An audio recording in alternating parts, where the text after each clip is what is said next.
Assalamualaikum warahmatullahi wabarakatuh. Waalaikumsalam warahmatullahi wabarakatuh. Kami dari kelompok 6 akan mempresentasikan makalah tentang pencaksilat Pagar Nusa NU.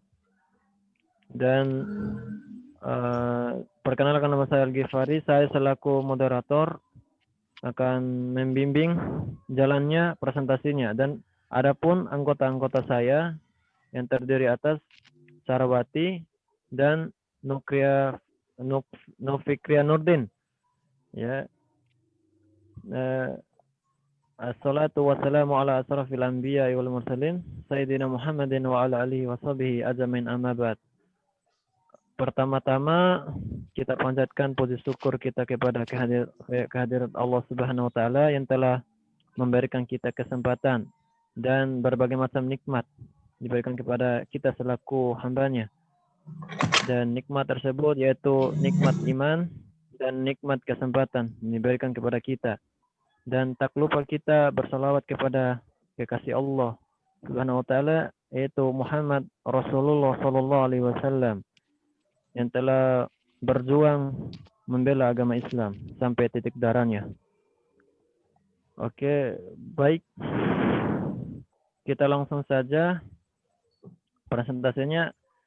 Adapun pembukaan sesi-sesinya ada 3, yaitu sesi pembukaan, yang kedua sesi penyampaian atau penyajian materi, dan yang ketiga sesi penutup. Baiklah, kita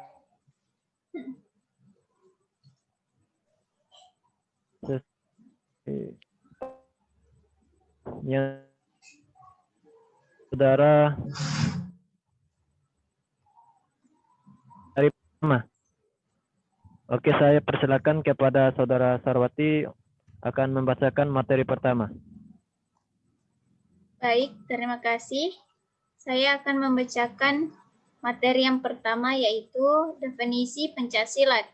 Pencaksilat adalah suatu seni bela diri tradisional yang berasal dari Indonesia. Seni bela diri ini secara luas lebih dikenal di negara-negara Asia seperti Indonesia, Malaysia, Brunei, Singapura, Filipina, dan Thailand. Di Indonesia sendiri terdapat induk organisasi pencaksilat yang diberi nama Ikatan Pencaksilat yang Silat Indonesia atau yang lebih dikenal dengan IPSI, sedangkan suatu organisasi yang mewadahi dan memfasilitasi federasi-federasi pencaksilat di berbagai negara adalah Persekutuan Pencaksilat antara Bangsa atau Persilat, yang merupakan bentukan dari Indonesia, Singapura, Malaysia, dan Brunei Darussalam. Sedangkan menurut versi lain, pencaksilat adalah olahraga bela diri yang memerlukan banyak konsentrasi, di mana setiap konsentrasi dipengaruhi oleh kebudayaan, sehingga tiap daerah memiliki ciri khas dan aliran pencaksilat. Misalnya, pencaksilat dari daerah Jawa Jawa Barat yang terkenal dengan aliran Cimande dan Cikalong. Di Jawa Tengah terkenal dengan aliran Merpati Putih, sedangkan silat digunakan di Sumatera, Semenanjung, Malaya, dan Kalimantan. Perbedaan dan ciri khas dari kata pencaksilat dan silat adalah bahwa pencaksilat lebih mengedepankan unsur seni dan penampilan keindahan gerakan, sedangkan silat adalah inti ajaran bela diri dalam pertarungan. Bagian B, sejarah pencaksilat. Berawal dari nenek moyang bangsa Indonesia yang memiliki cara dalam melindungi diri dan mempertahankan hidupnya dari tantangan alam, sehingga mereka menciptakan bela diri dengan menirukan gerakan binatang yang ada di alam sekitarnya, seperti gerakan kera, harimau, ular, burung, dan elang. Bela diri juga berkembang dari keterampilan suku-suku asli Indonesia dalam berburu dan berperang dengan menggunakan perang, perisai, dan tombak. Bagian C, perguruan di negara-negara sumber pencaksilat. Pencaksilat atau silat adalah suatu seni bela diri tradisional yang berasal dari Kepulauan Nusantara Indonesia, sehingga bela diri ini secara luas dikenal di Indonesia, Malaysia, Brunei, dan Singapura, Filipina Selatan, dan Thailand Selatan sesuai dengan penyebaran berbagai suku bangsa Nusantara. Berkat peran para pelatih asal Indonesia, kini Vietnam juga telah memiliki pesilat-pesilat yang tangguh. Induk organisasi pencaksilat di Indonesia adalah Ikatan Pencaksilat Indonesia atau IPSI. Organisasi yang mewadahi federasi-federasi pencaksilat di berbagai negara adalah Persekutuan Pencaksilat Antar Bangsa atau Persilat yang dibentuk oleh Indonesia, Singapura, Malaysia, dan Brunei Darussalam. Saya kembalikan ke moderator. Oke, terima kasih kepada Saudara Sarwati yang telah membacakan materi. Oke, kita masuk di materi selanjutnya yang dibawakan oleh Saudara Nofikrian Nurdin. Saya persilakan kepada Saudara untuk membacakan materinya. Ya, baik. Saya akan melanjutkan materi selanjutnya. Padepokan Pencaksilat Indonesia mempunyai sekurang-kurangnya 5 fungsi, yaitu pertama, sebagai pusat informasi, pendidikan, penyajian, dan promosi berbagai hal yang menyangkut pencaksilat. Yang kedua, sebagai pusat berbagai kegiatan yang berhubungan penyebaran dan peningkatan berhubungan dengan upaya pelestarian, pengembangan, penyebaran, dan peningkatan citra pencaksilat dan nilai-nilainya. Yang ketiga, sebagai sarana untuk memperkukuh persatuan dan kesatuan masyarakat pencaksilat Indonesia. Selanjutnya, sebagai sarana untuk mempererat persahabatan di antara masyarakat pencaksilat di berbagai negara. Dan sebagai sarana untuk memasyarakatkan 2 kode etik manusia pencaksilat, yakni Prasetya Pesilat Indonesia dan Ikrar Pesilat.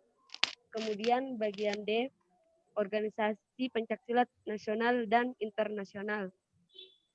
Pada dasarnya, setiap organisasi nasional pencaksilat, baik yang telah maupun yang belum diakui oleh badan nasional yang berwenang, dapat menjadi anggota persilat.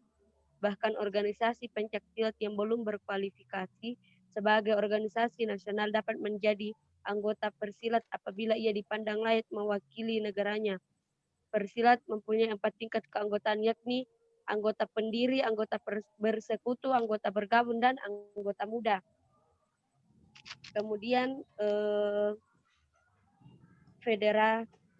federasi benua. Pertama, Federasi Pencaksilat Asia, yang kedua Federasi Pencaksilat Eropa, ketiga Federasi Pencaksilat Amerika, yang keempat Federasi Pencaksilat Afrika. Kemudian Federasi Nasional.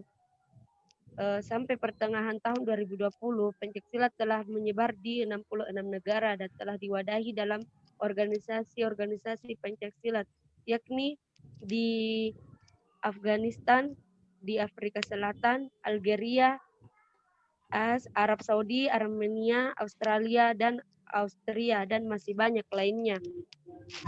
Dan sebagai kesimpulannya, pencaksilat pada dasarnya merupakan suatu sarana untuk saling mengikat tali silaturahmi antara masyarakat di daerah tertentu yang terbagi menjadi 2 fungsi, yakni sebagai menghibur diri pada perayaan upacara adat setempat dan untuk membekali diri apabila ada bahaya yang akan mengancam.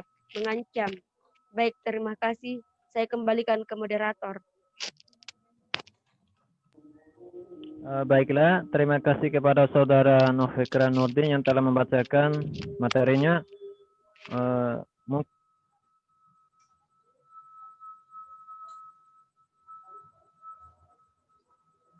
Ada kesalahan kata kami mohon maaf. Dan semoga materi ini bermanfaat untuk teman-teman. Mungkin saya sebagai selaku moderator akan menutup sesi penyajian materinya, dan kita masuk di sesi tanya jawab. Apabila ada teman-teman ingin bertanya, teman-teman bisa komen di YouTube official PAI UIN. Teman-teman bisa bertanya di situ. Insya Allah anggota saya bisa menjawab. Mungkin saya langsung di sesi penutupnya dengan mengucapkan hamdalah alhamdulillahirabbil alamin. Wallahu muwafiq ila aqwamit tarik. Wassalamualaikum warahmatullahi wabarakatuh. Waalaikumsalam Waalaikumsalam warahmatullahi wabarakatuh.